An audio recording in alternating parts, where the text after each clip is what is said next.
आज की इस वीडियो में हम लोग करने वाले हैं 12th क्लास पॉलिटिकल साइंस के मोस्ट इम्पोर्टेंट कार्टून क्वेश्चंस।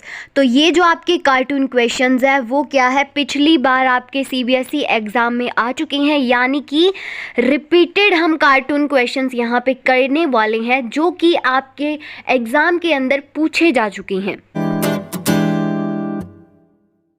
तो ये वीडियो बहुत ही ज़्यादा इम्पोर्टेंट होने वाली है, ज़रा सा भी इस वीडियो को मिस मत करना। तो ये रहा हमारा पहला कार्टून, देखते हैं इसके क्वेश्चंस। तो यहाँ पे इस कार्टून के 3 क्वेश्चंस हैं हमारे पास। पहला क्वेश्चन है, write the full name of the organisation represented by the tiger in this cartoon. यानी कि ये इसके जो राइट साइड में टाइगर बना हुआ है वो कौन सी ऑर्गेनाइजेशन को यहाँ पे रिप्रेजेंट कर रहा है वो हमें बताना है। तो इसका आंसर देखते हैं कि यहाँ पे जो ऑर्गेनाइजेशन दिखाई गई है इस टाइगर के थ्रू, उसका नाम है Liberation Tigers of Tamil Eelam. आप यहाँ पे देख सकते हैं कि इस टाइगर के ऊपर LTTE भी लिखा हुआ है। तो इस तरीके से आपको कार्टून को पहचानना है। तो सेकंड क्वेश्चन में हमें वो दुविधा बतानी है जो श्रीलंका के लीडर्स क्या है रिसॉल्व करने की कोशिश कर रहे थे। जो एथनिक कॉन्फ्लिक्ट चल रहा था श्रीलंका में, यानी कि जो सिन्हाला और कि तमिल इंडियन के बीच में कॉन्फ्लिक्ट चल रहा था, उसको कैसे रिसॉल्व करने की कोशिश की जा रही थी। तो इसका आंसर देखती हैं। तो यहाँ पे इसका आंसर है कि जो सिन्हाला नेशनलिस्ट थे, यानी कि जो सिन्हाला बिलोंग करते थे श्रीलंका से, उनका ये मानना था कि श्रीलंका क्या है, उनसे बिलोंग करता है, वो किसी को यहाँ पे कोई छूट नहीं देने वाले हैं, ना ही वो तमिल्स को कोई किसी तरह की छूट देंगे। अब तमिल्स को तो उन्होंने क्या है निगलेक्ट कर दिया, बिल्कुल ही नज़रअंदाज कर दिया, जिस वजह से जो तमिल नेशनलिस्ट थे उन्होंने क्या है नेशनलिज्म की फीलिंग जगाना शुरू कर दी और कहा कि श्रीलंका हमसे भी बिलोंग करता है, और उन्होंने क्या है आंदोलन करना शुरू कर दिया। और ये सारी चीज़ें शुरू हो गई थी 1983 से। और तमिल्स ने क्या है अपनी एक विद्रोही ऑर्गेनाइजेशन बनाई जिसका नाम था LTTE, Liberation Tigers of Tamil Eelam, जो श्रीलंका की आर्मी के साथ क्या है फाइट करने लग गई और डिमांड करने लगी एक अपना तमिल एलम की, यानी कि हमारी एक अलग से कंट्री बना दो जिसमें क्या है श्रीलंकन तमिल हो, यानी कि ऐसे तमिल्स जो वैसे इंडिया से बिलोंग करती हैं लेकिन अब श्रीलंका में उनका अलग से देश बना दिया जाए। और इस तरीके से जो एथनिक कॉन्फ्लिक्ट है श्रीलंका के अंदर चलता रहा और ये एक बहुत बड़ी दुविधा बनी रही श्रीलंका की लीडरशिप में भी। तो यहाँ पे मैं आपकी कन्फ्यूज़न दूर करना चाहती हूँ कि आपके जो कार्टून्स हैं ना वो इस तरीके से नहीं आएंगे। जैसे कि मैंने कार्टून के नीचे 3 क्वेश्चंस दे रखे हैं, आपके कार्टून्स आएगा 5 नंबर का, जिसमें एक एक नंबर के क्या है 5 क्वेश्चंस होंगे। और मैं आपको इसलिए भी ऐसा करवा रही हूँ क्योंकि ऐसे के ऐसे ही क्वेश्चंस पूछे गए थे जिससे आपको एक ब्रॉड व्यू मिल जाएगा आंसर राइट करने का और आपको पता चल जाएगा कि कार्टून में किस तरीके के क्वेश्चंस आ सकते हैं। डोंट वरी, हम रिवीजन भी करेंगे कार्टून्स की। ये हम यहाँ पे क्या है रिपीटेड कार्टून क्वेश्चंस कर रहे हैं जो प्रीवियस ईयर एग्जाम्स में पूछे जा चुके हैं। तो थर्ड क्वेश्चन देखते हैं हमारा, how did this ethnic problem affect the economic growth of the Sri Lanka. यानी कि ये जो एथनिक प्रॉब्लम थी, यानी कि एक ग्रुप्स जो डिवाइड हो गया था वो प्रॉब्लम थी, उसने क्या है अफेक्ट कैसे किया इकोनॉमिक ग्रोथ की श्रीलंका की, यानी कि उसकी इकोनॉमी ग्रो हुई, उसकी इकोनॉमी के कारण डाउन हुई, क्या रहा वो हम देखने वाले हैं। तो इसका आंसर हो जाएगा कि श्रीलंका में क्या हुआ, इस कॉन्फ्लिक्ट के बावजूद भी श्रीलंका ने क्या है इकोनॉमिक ग्रोथ की और साथ ही साथ उसने क्या है रिकॉर्ड किया high level of human development को। तो जैसा कि आपको पता होगा कि इंडिया की नेबरिंग कंट्री में सबसे ज़्यादा जो ह्यूमन डेवलपमेंट इंडेक्स है उसका लेवल हाई है, तो वो श्रीलंका का ही है। इसे याद रखना, ही आपका 1 मार्क का क्वेश्चन भी है। और श्रीलंका ऐसी पहली डेवलपिंग कंट्री थी जिसने क्या अपनी पॉपुलेशन ग्रोथ को क्या है कंट्रोल किया था। और श्रीलंका ऐसी पहली कंट्री थी जिसने अपनी इकोनॉमी को क्या है लिबरलाइज किया था, यानी कि वर्ल्ड के साथ कनेक्ट किया था। और श्रीलंका की GDP भी बहुत ज़्यादा हाई रही थी इस सिविल वॉर के बावजूद भी। तो अब हम बढ़ते हैं हमारे दूसरे कार्टून की ओर। तो ये जो आपका कार्टून है ना, ये मोस्ट इंपॉर्टेंट कार्टून है क्योंकि ये बहुत बार पूछा जा चुका है। तो इसका पहला क्वेश्चन है कि इस कार्टून का कौन सा पार्ट चाइना से रिलेटेड है। तो इसका आंसर हो जाएगा कि ये जो चाइना वॉल दिख रही है ना आपको, वो क्या है चाइना से रिलेटेड है। सेकेंड क्वेश्चन में पूछ रखा है कि किस चीज़ की स्ट्रेंथ यहाँ पे चाइना की हमें दिखाई गई है। तो यहाँ पे हमें क्या है चाइना की जो राइजिंग इकोनॉमी है उसको दिखाया गया है इस कार्टून के अंदर। और चाइना की इकोनॉमी बढ़ी है उसकी पॉपुलेशन, लैंडमास और ह्यूमन कैपिटल की वजह से। और ये जो ड्रैगन है ना वो क्या है इसकी स्ट्रेंथ को दर्शा रहा है। नेक्स्ट क्वेश्चन में हमसे पूछ रखा है कि क्या चाइना नेक्स्ट सुपर पावर बन सकती है। तो ऐसा क्वेश्चन आपसे नहीं पूछा जाएगा 1 मार्क्स के अंदर। लेकिन फिर भी मैं आपको बता देती हूँ कि हाँ, चाइना बन सकते एक वर्ल्ड पावर। आप इसे अपने शब्दों में लिख देना कि इसकी मिलिट्री पावर, टेक्नोलॉजी वगैरह स्ट्रॉन्ग है, जिस कारण से ये बन सकती है। हाँ, लेकिन आपसे एक क्वेश्चन ज़रूर पूछा जा सकता है कि ये जो मैन खड़ा है, जो स्टॉप का निशान कर रहा है, अपना हाथ दिखा रहा है उस ड्रैगन को, वो कौन है? तो ये जो मैन खड़ा है ना, वो वर्ल्ड ट्रेड सेंटर का है और इकोनॉमिक ग्रोथ रोकने की कोशिश कर रहा है चाइना की। तो अब आता है हमारे पास नेक्स्ट कार्टून, जो कि ग्लोबलाइजेशन चैप्टर से है। देखते हैं इसका फर्स्ट क्वेश्चन। तो इसके फर्स्ट क्वेश्चन में पूछ रखा है कि इस कार्टून के अंदर कौन सी कंट्री शो की गई है। तो इसके अंदर क्या है, चाइना शो किया गया है। जैसे कि ये माउस लिटिल रेड बुक दिखा रखी है हमें, whose capital red power tie. तो इनसे हमें पता चल रहा है कि ये चाइना ही है और इतना बड़ा आंसर आपको लिखने की ज़रूरत नहीं है। आप सीधा अगर अपनी नॉलेज के लिए पढ़ना चाहते हो तो पूरा पढ़ सकते हो, लेकिन आप इतना लिखोगे कि चाइना दर्शाया गया है तो ये इनफ है। और हो सकता है कि अब की बार जो कार्टून टाइप क्वेश्चंस आएंगे वो आपके क्या है 5 क्वेश्चन आएंगे, जिसके 4 ऑप्शंस दिए हुए होंगे नीचे। तो सेकंड क्वेश्चन में हमसे पूछ रखा है कि चाइना की इकोनॉमिक पॉलिसी में से कौन से 2 चेंजेस आए थे जो कि क्या है पहले नहीं थे लेकिन बाद में लाए गए थे। तो चाइना की पॉलिसी में क्या था कि उसने क्या अपनी 2 चीज़ें, इंडस्ट्री और एग्रीकल्चर को फास्ट रेट पे बढ़ाया। और चाइना क्या है मोस्ट इंपॉर्टेंट डेस्टिनेशन बन गया फॉरेन डायरेक्ट इन्वेस्टमेंट की पूरे वर्ल्ड के अंदर। थर्ड क्वेश्चन में हमसे पूछ रखा है कि चाइना के अंदर जो लेटेस्ट चेंजेस हुए उनमें से कोई भी हमें 2 आउटकम्स बताने हैं। ऐसे इसका मतलब होता है यहाँ पे इवेल्युएट करना, यानी कि आंकना। तो पहला पॉइंट है यहाँ पे कि जो चाइना का फॉरेन ट्रेड है वो बढ़ गया है, इसकी इकोनॉमिक ग्रोथ क्या है 10% से ज़्यादा बढ़ गई है और जल्दी मूव कर रही है। सेकेंड आउटकम हुआ फॉरेन डायरेक्ट इन्वेस्टमेंट का, जो FDI थी 2000 से लेके 2001 तक वो क्या है 70 बिलियन थी, जो कि बढ़कर क्या है 2010 से 11 में क्या हो गई 115 बिलियन US डॉलर्स, और ये 70 बिलियन डॉलर ही थे। ठीक है, तो नेक्स्ट कार्टून आता है हमारे पास, इसके क्वेश्चंस देखते हैं हम। तो पहला क्वेश्चन हमसे ये पूछ रखा है कि ये कार्टून किस कंट्री से रिलेटेड है। तो इसका आंसर हो जाएगा कि ये कार्टून जो है वो पाकिस्तान से रिलेटेड है। सेकंड क्वेश्चन में हमसे पूछा गया है कि किस तरीके का जो राज सिस्टम है, इनकी गवर्नेंस सिस्टम है यहाँ पे प्रैक्टिस किया गया है इस कंट्री में, वो हमें आंकना है, उसका पता लगाना है हमें। ठीक है, तो इसका आंसर हो जाएगा कि पावर जो है यहाँ पे मिलिट्री के हाथों में पाकिस्तान में, और यहाँ पे ट्रू डेमोक्रेसी क्या है मिसिंग है। नेक्स्ट है कि how is the system of governance in India different from the other country related to the cartoon, यानी कि इंडिया का जो गवर्नमेंट सिस्टम है वो अलग कैसे है जो इस कार्टून में कंट्री दिखाई गई, यानी कि जो इस कार्टून में पाकिस्तान दिखाया गया है उससे इंडिया का गवर्नमेंट अलग कैसे है। देखो, इंडिया में क्या है डेमोक्रेसी है और यहाँ पे क्या है लोग अपनी सरकार को चूज़ करते हैं, लेकिन पाकिस्तान में ऐसा नहीं है। तो आप ऐसा लिख सकते हो। अच्छा, ये जो इंसान नीचे बना हुआ है इसकी बाजू पे क्या लिखा हुआ है वो जल्दी से कमेंट करके बताओ। अगर इसमें नहीं दिख रहा है तो आपकी NCERT में से आप देख के बता सकते हो।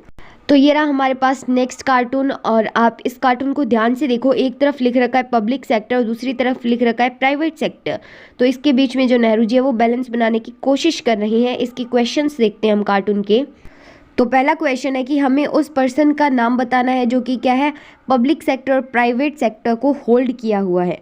तो इस इंसान का नाम होगा पंडित जवाहरलाल नेहरू। सेकेंड क्वेश्चन में पूछ रखा है कि ये जो तराजू है वो क्या है पब्लिक सेक्टर की ओर ज़्यादा झुका हुआ क्यों है।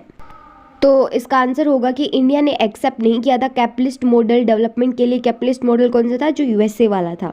तो इंडिया ने क्या है ना ही तो पूरी तरीके से कैपिटलिस्ट मॉडल अप्लाई, यानी कि ना ही तो सारी चीज़ें प्राइवेट की और ना ही पूरी तरीके से सारी चीज़ें गवर्नमेंट के अंडर की, लेकिन ज़्यादा जो चीज़ें थी वो गवर्नमेंट के अंडर थी, जिस वजह से ये ज़्यादा गवर्नमेंट के साथ क्या है टिल्ट हुआ है, यानी कि पब्लिक सेक्टर में टिल्ट है। और कम जो टिल्ट है वो कहाँ पे है, वो है प्राइवेट सेक्टर में, यानी कि ज़्यादा चीज़ें क्या है पब्लिक सेक्टर के अंडर की गई और कम चीज़ें क्या है प्राइवेट सेक्टर के अंडर की गई। थर्ड क्वेश्चन है कि किस तरीके से हमने ज़्यादा जोर दिया पब्लिक सेक्टर पे, जिस वजह से बुरी तरीके से इंडिया की इकोनॉमी को इफेक्ट हुआ, वो कैसे हुआ वो हमें बताना है। तो इसका आंसर होगा कि जो पब्लिक सेक्टर के ऊपर ज़्यादा गवर्नमेंट का कंट्रोल हो गया, जिस वजह से क्या हुआ जो गवर्नमेंट का इंटरेस्ट था, यानी कि जो मिनिस्टर और मिनिस्ट्रियल सेक्रेटेरिएट थे उनके अंदर क्या है बहुत सारी मुश्किलें पैदा हो गई प्राइवेट कैपिटल के अंदर, यानी कि लाइसेंस वगैरह देने में प्राइवेट सेक्टर को बहुत ज़्यादा मुश्किलें पैदा हो गई गवर्नमेंट में। और पब्लिक सेक्टर पे ज़्यादा जोर देने की वजह से एक नई क्लास निकल कर सामने आई, जिस क्लास का नाम था मिडिल क्लास। देखो, पब्लिक सेक्टर पे ज़्यादा जोर देना बहुत ज़्यादा ज़रूरी था, लेकिन इस वजह से करप्शन वगैरह भी बहुत ज़्यादा बढ़ गया था।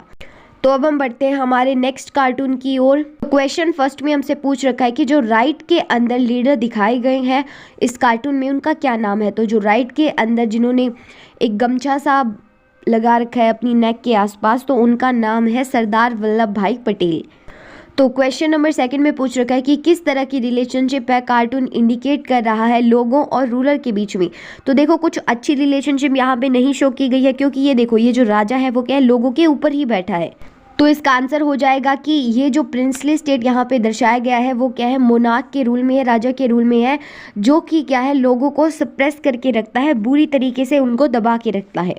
नेक्स्ट क्वेश्चन में हमसे पूछ रखा है कि आपकी राय में किस तरीके से ये जो लीडर है उन्होंने क्या है सक्सेसफुल अप्रोच को अडॉप्ट किया प्रिंसली स्टेट की जो प्रॉब्लम थी उसको सॉल्व करने में। तो आप इसका आंसर ऐसे लिख सकते हो कि इन्होंने बहुत इंपॉर्टेंट रोल प्ले किया था प्रिंसली स्टेट्स को इंडिया के साथ ज्वाइन करवाने में, और साथ ही उन्होंने क्या रूलर्स को ऑफर किया था प्रीवी पर्स जैसी सुविधाएं, और साथ ही साथ बातचीत करके बहुत सारी प्रिंसली स्टेट्स को इन्होंने क्या है इंडिया के साथ ज्वाइन करवाया था।